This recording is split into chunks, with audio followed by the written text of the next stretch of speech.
Chers amis, bonjour. L'année 2016 est à présent derrière nous. En ces premiers jours de janvier, c'est avec grand plaisir que je vous souhaite une excellente année 2017.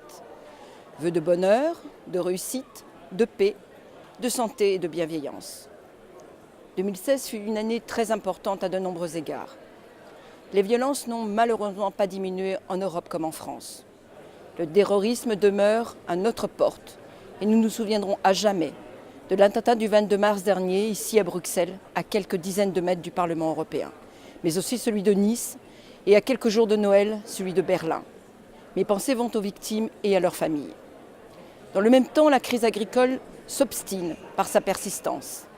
Les solutions présentées au niveau européen s'enclenchent peu à peu. Je suis convaincue que nous devons continuer à nous battre pour l'avenir de l'agriculture européenne et française. À ce propos, 2016 fut pour moi l'année de mon premier rapport en tant que rédacteur au Parlement européen.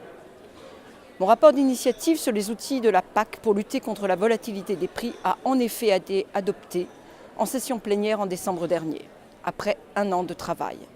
Je tiens ici à remercier toutes les personnes, experts, professionnels, agriculteurs, fonctionnaires et équipes ayant contribué à ce projet. L'ambition de ce rapport est d'envoyer un message fort à la Commission européenne pour lancer les réflexions en vue de la politique agricole commune à l'horizon 2020. Je ne peux que me réjouir du succès obtenu aujourd'hui.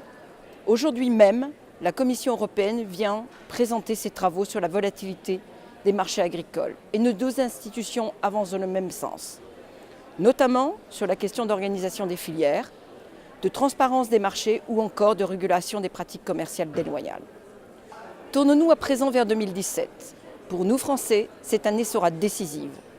Nous allons devoir faire le choix entre le redressement ou le lent déclin de ces 5 dernières années.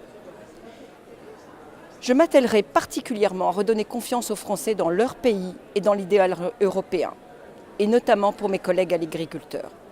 Je soutiendrai de toute mon énergie le projet de François Fillon, qui est le seul qui nous permettra d'avancer ensemble vers une France forte et digne des Français. Nous le constatons ici en permanence au Parlement européen.